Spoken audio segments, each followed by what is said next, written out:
Assalamualaikum students. My name is Abdul Rahman and I am a chemistry teacher in Sasai Children's Academy. Today I am going to teach you chemistry. So let's start.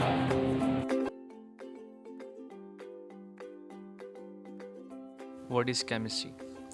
Chemistry is a branch of science which deals with the study of properties, composition and structure of matter. What does it mean? Chemistry science की वो branch है जिसके अंदर हम लोग matter की composition, उसकी properties और उसके स्ट्रक्चर के बारे में पढ़ते। तो सबसे पहले हम लोग ये जानते हैं कि मैटर क्या है। What is matter? Matter is anything which occupy some space and have some mass. कोई भी चीज़ जो जगह घेरे, वज़न रखे, क्या कहलाती है? मैटर कहलाती है। There are 3 fundamental states of matter: solid, liquid and gases. Solids क्या होते हैं, गैसेस क्या होते हैं और लिक्विड्स क्या होते हैं? ये तमाम जो हैं मैटर की स्टेट्स हैं। Example, a glass of water is an example of liquid, a cube of ice is an example of solid and water vapour is an example of. ये तो बात हो गई मैटर की।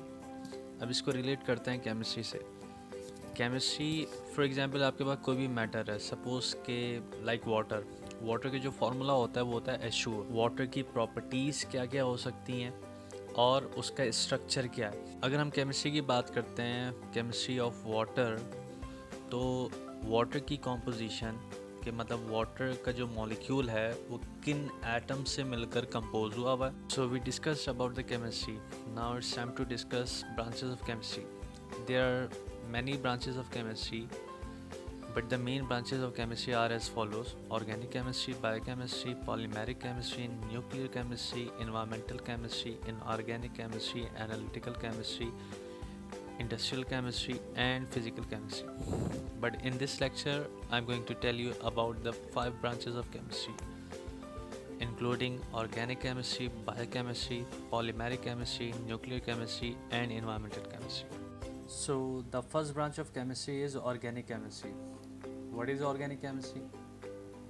Organic chemistry is a branch of chemistry which deals with the study of compounds that contains carbon and hydrogen as a necessary element.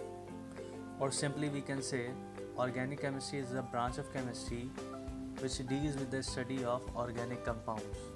Organic chemistry क्या होती है? इसके अंदर हम उन कंपाउंड्स को स्टडी करते हैं जिनमें कार्बन और हाइड्रोजन जो है वो as a main element.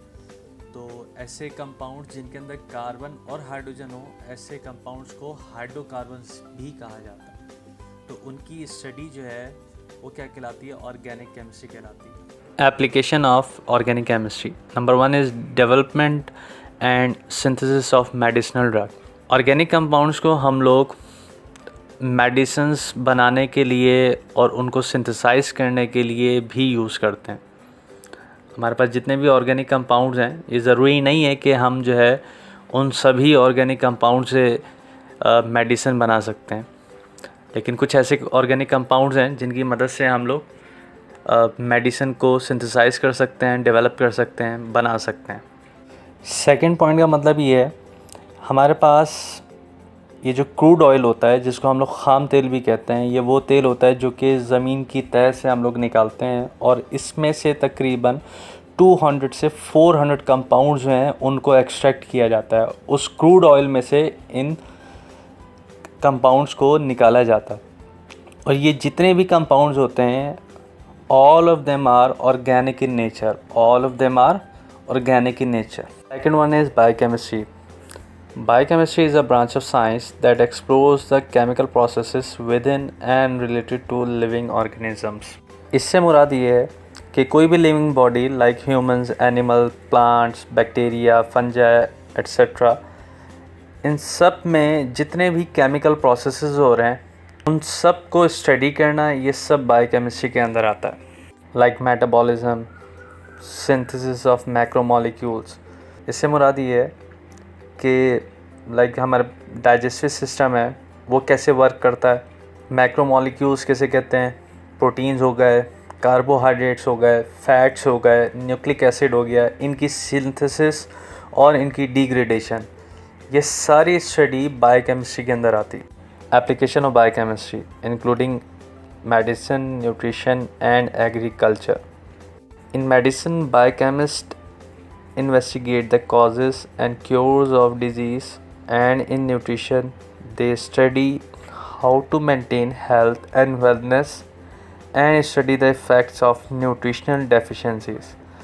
In the end, in agriculture, biochemists investigate soil and fertilizers, so they also try to discover ways to improve crop cultivation and pest control. The third branch of chemistry is polymeric chemistry.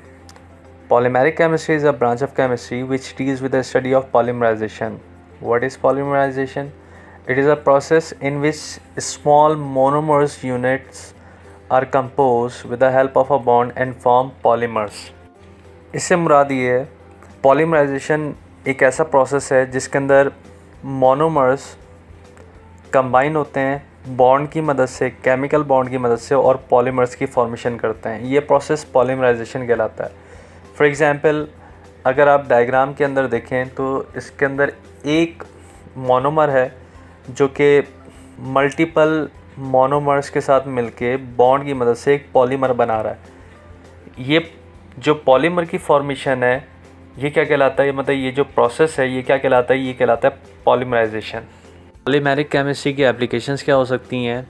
जैसे कि मैंने कहा कि polymeric chemistry के अंदर हम लोग polymerisation के प्रोसेस को पढ़ते हैं, जिसके अंदर छोटे छोटे मोनोमर्स जो हैं, स्मॉल मोनोमर्स जो हैं, वो कंबाइन होते हैं बॉन्ड की मदद से और एक लार्ज सब यूनिट बनाते हैं जिसे हम लोग पॉलीमर्स कहते हैं. इस प्रोसेस के थ्रू हम लोग प्लास्टिक की सिंथेसिस करते हैं और यही इसकी मेन एप्लीकेशन है. Application of polymeric chemistry.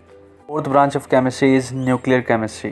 Nuclear chemistry is a branch of chemistry that deals with the study of changes occurring in the nuclei of atoms accompanied by the emission of invisible radiations.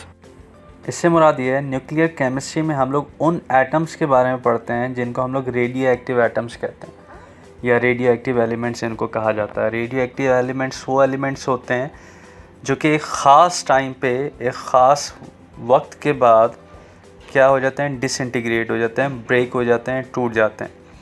और इनकी breaking की वजह से इनमें से ख़ास तरह की रेडिएशंस निकलती हैं. रेडिएशंस को हम लोग रेडियो एक्टिव रेस कहते हैं. ये रेस 3 तरह की होती हैं, अल्फ़ा रेस, बीटा रेस और गैमा रेस. तो जो भी रेडियो एक्टिव एलिमेंट्स होते हैं, रेडियो एक्टिव एटम्स होते हैं, उनमें से ये ख़ास तरह की रेडिएशंस निकलती हैं एक ख़ास वक्त पे. तो ये सारी स्टडी किस में की जाती है? न्यूक्लियर केमिस्ट्री के अंदर की जाती है. Applications of nuclear chemistry. Nuclear chemistry के अंदर मल्टीपल एप्लीकेशंस हैं इंक्लूडिंग एग्रीकल्चर, मेडिसिन और रिसर्च. न्यूक्लियर केमिस्ट्री एक बहुत अहम रोल प्ले कर रही है एग्रीकल्चर के अंदर, मेडिसिन के अंदर, रिसर्च के अंदर. Fifth branch of chemistry, environmental chemistry. Environmental chemistry is a study of the interaction of chemical material and their effect on the environment of animals and plants. इससे क्या मुराद है? Chemical substances, chemical materials, इनका क्या effect हो सकता है environment के ऊपर. environment से मुराद ये है कि जो भी living bodies हैं उन पे उन chemical substances का, उन chemical materials का उन living bodies पे क्या इफ़ेक्ट होगा. उन लिविंग बॉडीज़ के अंदर हमारे पास एनिमल्स आ जाते हैं, उनमें हमारे पास प्लांट्स आ जाते हैं. तो उस इफ़ेक्ट को देखने के लिए, उस इफ़ेक्ट को स्टडी करने के लिए हम लोग एनवायरमेंटल केमिस्ट्री स्टडी करते हैं. Applications of environmental chemistry. The first one is ground water protection, surface water quality protection and soil protection. Ground water को प्रोटेक्ट किया जाता है एनवायरमेंटल केमिस्ट्री के अंदर. कुछ मेथड्स हैं उनकी मदद से. और प्रोटेक्ट किस तरह से किया जाता है, क्योंकि वो पॉल्यूटेड हो जाते हैं सॉइल की वजह से, डस्ट की वजह से और वेस्ट पार्टिकल्स की वजह से, जिसकी वजह से जो है वो ग्राउंड वाटर को प्रोटेक्ट किया जाता है. और ये मेथड्स जो हैं एनवायरमेंटल केमिस्ट्री के अंदर इंक्लूड हैं. सेकंड है surface water quality protection. Surface water को प्रोटेक्ट किया जाता है कंटामिनेंट से, और कुछ प्रोसेस हैं लाइक सेडिमेंटेशन है, रेडिएशन की मदद से उन कंटामिनेंट्स को जो है वो रिमूव किया जाता है, जिससे जो वाटर, जो सरफेस वाटर होता है उसको प्रोटेक्ट किया जा सकता है. एप्लीकेशन है इसकी सॉइल प्रोटेक्शन. सॉइल को प्रोटेक्ट किया जाता है बाय यूजिंग इंडिकेटर्स और मल्टीपल केमिकल्स की मदद से, जिससे सॉइल क्या हो जाती है, प्रोटेक्ट हो जाती है। ऑर्गेनिक कंपाउंड्स को स्टडी करना, the help of a bond. सबसे पहले हमने डिस्कस किया कि ऑर्गेनिक केमिस्ट्री क्या होती है। ऑर्गेनिक केमिस्ट्री जो है वो क्या बनाते हैं, पॉलीमर्स बनाते हैं। ये प्रोसेस पॉलीमराइजेशन कहलाता है। इसकी स्टडी हम लोग किस में करते हैं, पॉलीमेरिक केमिस्ट्री के अंदर। इसको समराइज़ कर लेते हैं। Third one is polymeric chemistry. Polymeric chemistry के अंदर हम लोगों ने बात की पॉलीमराइजेशन की। पॉलीमराइजेशन वो प्रोसेस होता है जिसके अंदर स्मॉल यूनिट, स्मॉल सब यूनिट, जिन्हें हम लोग मोनोमर्स कहते हैं, वो कंबाइन होते हैं, मिलते हैं।